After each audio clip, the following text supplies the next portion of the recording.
You are listening to Life FM Afternoons. Leanna and Josh here, and it is our privilege to have with us today, all the way from Nashville, Tennessee, Evan Kraft. Woo! Hello, Evan. How are you? I'm great. How are you guys? Doing very well, thank you. Yeah, very good. We are so delighted to have you joining us on our show. So we just wanted to say thank you so much for taking time out of your schedule, because I'm sure it's very busy, and talking to us. Oh, well, thank you. This is my first time doing an interview with New Zealand. Yes. Now, we won't make you do the accent because it's very difficult for the most part. Oh, that'd be very embarrassing. But equally... But can you do an American accent is the question. Well, thank goodness you asked that. I thought you were going to ask us to do Spanish. Go for that. No. Well, maybe Leanna, you could do your best American. Just say Barcelona. Oh, okay. They do like the C like a TH. Barcelona. Barcelona. There you go. Barcelona. That's only Spain, not the rest of Latin America. Right. Okay. Oh, that's so. I love that. And I just wanted. There's two countries in Latin America that don't roll their R's. So if that's an issue. Oh, just say you're from Costa Rica or Paraguay. No, we're very proficient at rolling our R's here because we have the Māori language, and you roll your R's in Māori. So, well, some people can't, but most people probably can give it a good crack. So, we wondered if we could do because obviously your song Desesperado is a fantastic song, which we love, and it's been like we host a countdown. We do the afternoon show, Leanna and myself, and we do our top 3 every single day. It's been in the top 3 since, probably for 6 months. Yeah. We've only done the show for 6 months. It's never not been in the countdown. So people are loving it over here, man. Like they're voting for it. Wow. Come on. I don't know if you knew that. I think in the new year, we did a countdown I'm pretty sure my mom does Zumba to it, so that's a good sign. Wow. I would love to see your mum do Zumba. Yeah, maybe that should be in the next music video. Oh, that would be so good. Zumba is so much fun. You would make probably a lot of money by selling it to like a gym, like selling it to Zumba or something like that, and they could use it every time. Yeah. But Leanna actually had a fantastic idea to get you to rate our pronunciation of the word of Desesperado. So you go first, Leanna. Okay. Oh no. Are you up for this? Are you up for judging? Yeah. Okay. Yeah. Fantastic. Here we go. 1 out of 10. Yeah. Okay. I've been practicing because obviously we got to say the song a lot. Or pass fail. Desesperado. Okay, and my audition tape is going to be starting now. Desesperado. Wow. I just don't know whose is better. I think definitely Josh. Wow. I think they're like, but you do kind of like take on this the spirit of the language when you say desesperado, which is almost Italian. Yeah, I'm sure maybe I did sort of get a bit of a Luigi going on, but yeah. How do you say it, Evan? Desesperado. Oh. So what's cool is a lot of places in Latin America, they'll kind of like eat the like letters between the vowels. So like it'll be ow. That's like very Caribbean. Desesperado. But like right. Desesperado. Desesperado. So you sort of just absorb. It's like the same way that they treat their cuisine. They treat their language like they just sort of like enjoy it, let it sit on the tongue. Yeah, exactly. Now, even tell us why there is so much Spanish within your music, because that is not technically your heritage, but there is a story behind it. Well, I grew up in Los Angeles, California, which is 60% Spanish speaking. Mm-hmm. And so if you can't beat them, join them. Nice. So, yeah, I mean, I just really fell in love with the language and then the people. And so I started, taking Spanish classes in high school. And then I got a degree in Spanish in uni. And I moved to Mexico for a few months, and then to Costa Rica for a few months, and then Colombia for a year. And I was just amazed by what God was doing all over Latin America, and people accepted me. I started actually working with, not officially, but working with a little tiny Aussie band called Hillsong. That those small guys. Their church needed.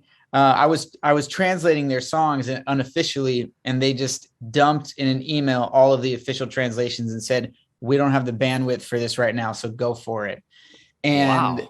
That was a huge resource for people all over Latin America that wanted to sing the songs in church and didn't have, the lights, the cameras for everything else. So I would just do an acoustic version of the song, and that really helped kind of get the ball rolling. And then I started, living with people and being friends with them and understand, just the culture. And so that kind of helped me write songs for people. And that's how, like now I think, my song Be All Right, that song came out of a conversation that said, Redimidos, the hip hop rapper from the Dominican Republic, said, "Hey, Evan, have you noticed that a lot of people are struggling from anxiety and depression in Latin America, young people, and that's not historically been very common." Right. And so, just the rapid urbanization of cities and people being so busy and not having family time and, whatever reason. So we wrote that song for people, and, everything has kind of been just, this is the right next step. Do you think that doing the songs like Be All Right and like Desesperado as well, doing the songs with parts in English, and obviously you got Danny Goki there as well, which is just amazing too, and he's another fantastic singer-songwriter. Do you think that having the English part of the song and the Spanish part of the song is helping to connect people who perhaps don't speak a lot of Spanish, who are mostly English speakers, but know maybe a few Spanish people or have a few Spanish people at work or whatever? Do you think it's helping to connect the two cultures?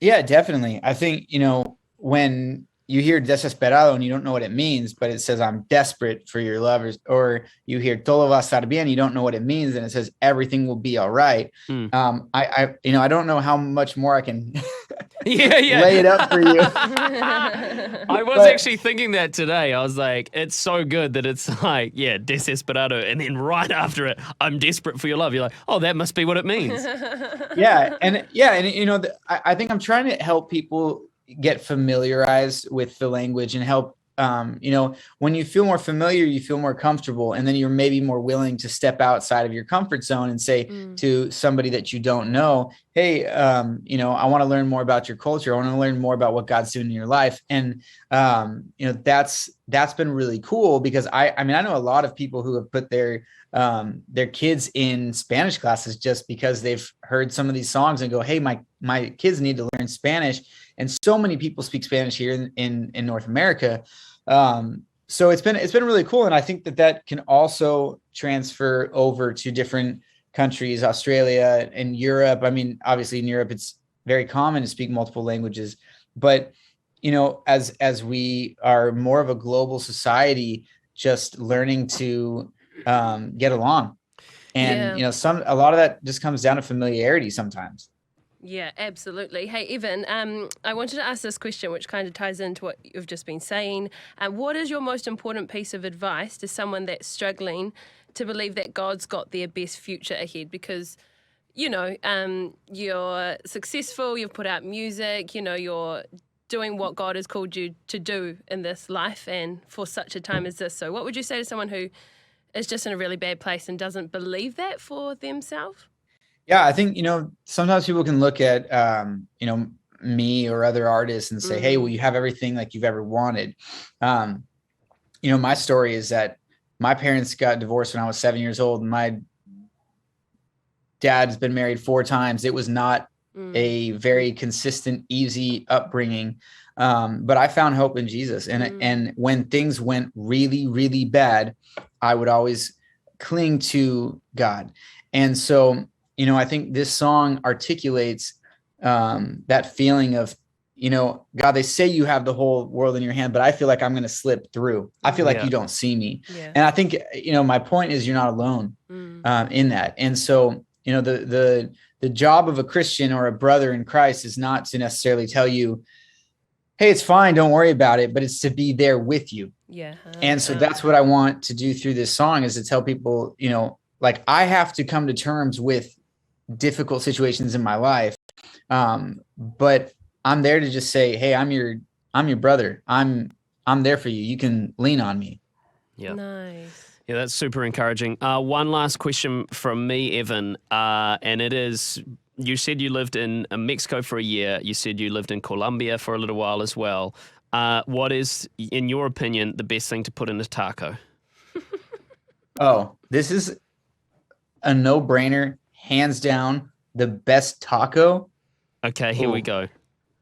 Is a taco al pastor. Oh, I'm melting. Wow. Okay, even the name has my mouth watering. I know. Tell us more. And so it's pork, but they have it on this vertical thing. It looks like a kebab thing, like, and they put pineapple on it, some cilantro, some salsa, and it is just, I mean, say no more. Say no more, yeah. So you just have the taco, and then you just have this pork mince. Cilantro's coriander, right? Cilantro, coriander are the same? I think for you guys, yeah. Yeah. So that's controversial, but I'm with you, brother. I think that people in Spanish it's cilantro. Coriander is obviously quite controversial because some people hate it, but I think that those people are childish. I've grown up. My wife hates it. She thinks it tastes like soap. Yes, that was totally me. It tastes like soap. However, I do appreciate a little bit of it when the time is right, like in Mexican food, kind of only. I've been to Vietnam and they put it in everything, and same with Mexico. Oh, yes. I can literally just cut it and smell it. It's so good. So good. Like if they had a perfume of cilantro, I would buy it for my wife. She'd hate it, but you'd be like, you're wearing this, babe. One last question from me. Do you know how to salsa dance? Oh, good question. I have taken classes, and I think I have my own take on all dancing. Nice. That's good. You always got to add in your own flavor, though. Like, you know, everyone's unique style. It's a very, very unique flavor. I love it. Evan, hey, thank you so much for hanging out with us tonight. I know you've had 2 hours of interviews, so we really appreciate it. It's not an easy thing to do. But you're getting the no filter, Evan. Yes, that's what we love. The jaded Evan. No, you've been fantastic, and I think what you said is really going to resonate with people. I love what you're doing. You can check out Evan Craft's brand new song with Danny Goki as well. It's called Be Alright right now. Keep voting for Desesperado too. It's still like number 2 or number 3. It's been either one of those. Bring it up to number 1, people. Yeah, exactly. People are loving it. So thanks so much for talking to us. Ngā have a wonderful rest of your day or night or whatever time it is. Thank you so much, Evan Craft. Awesome. Thank you, guys. Life FM's afternoon show with Kumi and Coops.